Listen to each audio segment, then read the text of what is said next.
就是我们进到本章的大纲。那我在出埃及记33章的大纲就是有1到3节耶和华重申应许，然后3到6节耶和华不与民同往，7到10节耶和华的会幕跟摩西的关系，然后11到18就是在说到摩西祈求耶和华与之同往，然后再来就是最后面就说到耶和华的恩待跟与神见面。那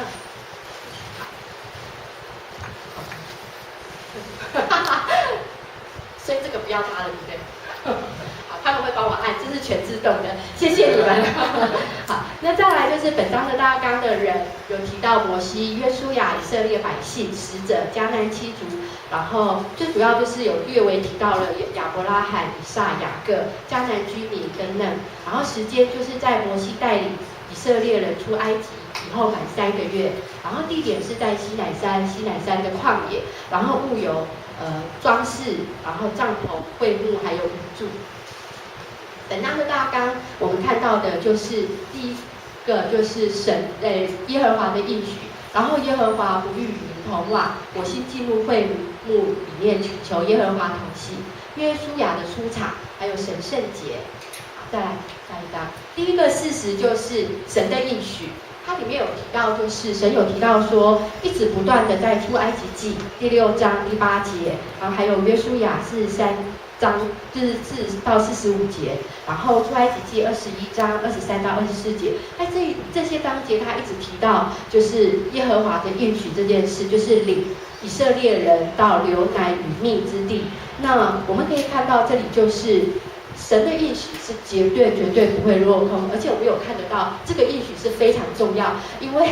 叶长老常说重复提到就表示很重要，所以我们可以看得到。然后再来就是也可以看得到在神的应许当中，我们也可以看得到神是信实的，因为他的应许并没有落空。然后我也问我自己说，那神的应许这么好，那我们要怎么来？那我觉得最重要的就是要合神心意，就是神会使用我们，就像100年来的应许，在摩西的这一遍的时候就显现出来，而且以色列人出埃及，那人不会有世间，就是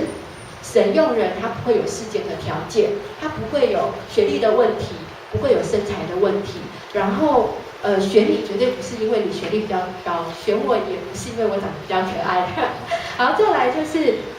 在神的眼中，我们都一样很可爱。最重要的是，我们要学会顺服神，神会大大使用我们。而且我觉得最棒的是，神带给我们的绝对不是今生的盼望跟祝福。然后在应许之下，我们也可以看得到神施慈爱的这个部分，就是迦南七族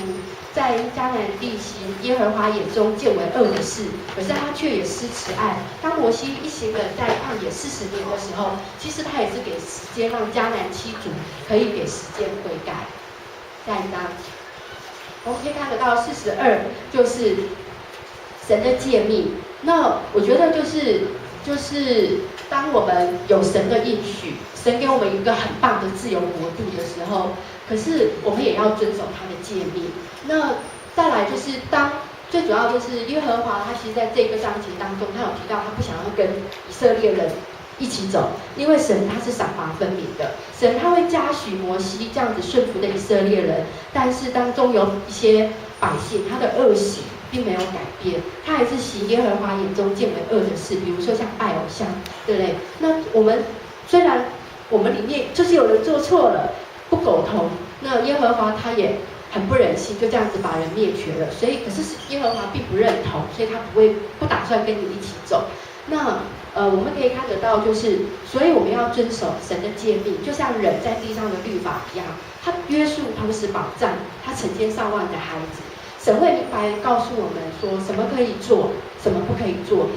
就像当时以色列人身上的装饰常常是带有偶像，是在埃及地为奴的时候沾染拜偶像不好的习性，神要我们脱去，就让我们脱去旧人的一些不好的习性，成为新造的人。那我们也要怎么样了解神的诫命？就是我们要时常和神约会。我们有时候会看不见神，听不见神，是因为我们没有信。然后我们也不要找借口说做不到这样，因为摩西啊，在埃及的那个皇室中长大，他其实习性会更大，可是他却悔改了，更改变。对，好，再来我们看到43就是神的同在，我们要以神为首。那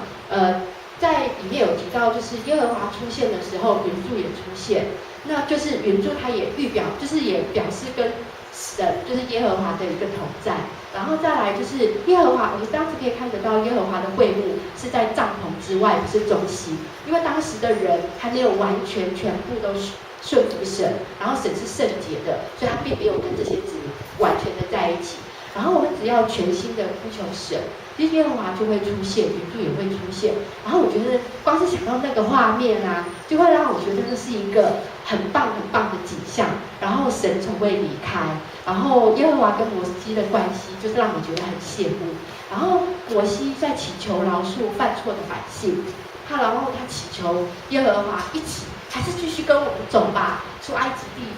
出那个旷野的部分，然后因为摩西他很明白神的重要性，而且我在这个地方有看到，就是他完全不以自己为首，他就是也没有借机为王。可能像我们看中国的历代的很多朝政，就像李自成，他可能被拥戴了，然后就他自己就变成一个王。可是我们看到他并没有这样，摩西在当时还是不断的以神为首，而且做着神认为很重要要他做的事情。然后再来就提到说耶和华的恩待跟去拣选，就好像这个部分就很像神能给我们人的恩赐。那我们的立场，我们就是一个被造物，我们是不是能够谦虚感谢的看待这一切？然后我们一直相信神与我们同在，这神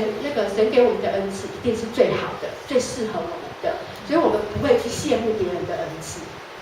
然后再来就是所以我们再来就有提到说，我们不能够与神直接面对面。其实我那时候在想说，我们常常在说要与神面对面，为什么这个地方又不能够与神直接见面？只是因为当时就是神是圣洁的，就是对不起，当时就是在当时人并没有完全圣洁，而且他没有就是一个中介。然后，而且神是圣洁的，所以后来就是借着耶稣的宝血，我们才再一次与神连结。然后就是再来就是分享到我在读这一章心得的时候，就是我觉得我那天在看偶像剧，我觉得这个很好笑，就是跟大家分享一下，就是他在说有一个地方的传说，就是男女主角相遇、相爱、相知、相恋。后来女生好像一定要离开，就跟他说，刚好那时候下雨，他就说等下一次，对不起下雪，我不识字，然后他就说他叫下一次下雪的时候，我就会回来跟你在一起。结果那男生就一直等，男主角就一直等到他都已经就是要死了，女生都还没有遇到下雪，就终于他咽下最后一口气的时候下雪。然后我第一个反应就说，哇，这也太衰了吧！然后我就想说，所以我们等待的原则很重要，我们到底在等待什么？我们在等待谁？不要等一个就是把全部的希望跟寄托放在一个人的身上，我们该等待的是我们的耶和华，我们永远的盼望。然后再来就是天父其实给我们非常非常多的机会。其实我在还没有在去年还没有受洗之前，我后来认真想了一下，我在9岁的时候就曾经因为生病住院，住在振兴医院，那是蒋宋美龄夫人她创办的医院，她是基督徒，所以它里面有很多基督徒的聚会。我在那时候其实就曾经受洗过，后来出院回家之后，家里就是一样，就是可能就是一般民间的信仰，所以在那时候我就是离开了神。可是我觉得神真的很奇妙，在这当中，他其实一直给我机会让我再遇到他，然后可以得到这样子的一个就是永生的祝福。然后我觉得40年啊，就在出旷野40年的时候，已经是我们现在的人在世的一半日子。其实这些时间我们到底用来做什么？我们是在执着眼前的事情，这些就是地上这些事情，还是在永生的盼望，还是在我们的属灵成长？然后最后我要分享的是人的态度这件事情。如果我们一直维持一昧的习性，我们可能有很多自己我们有受一些教育，然后我们有家庭一些成长的空间。我们如果一直在一昧的习性，我们没有让我们只专注在自己身上，就是我的爸爸再婚，然后我的后母有一天打电话给我，就是他自己的儿子跟他的太太也要离婚了，他要我去传话跟他说不准他再婚。我觉得这件事实在太有趣，因为我后母就是一个再婚的身份，可是他却不准，因为他怕他对他们的再婚的对象对那个孙女不好。然后我就觉得，如果我们的焦点只在自己的身上，我们并没有就是把自己放下来，放到最低的一个位置，我们真的是没有办法让自己的眼光改变，而且我们真的是不会遇见神，因为神真的没有时间跟空间可以介入。那我今天的导读就在这里，谢谢。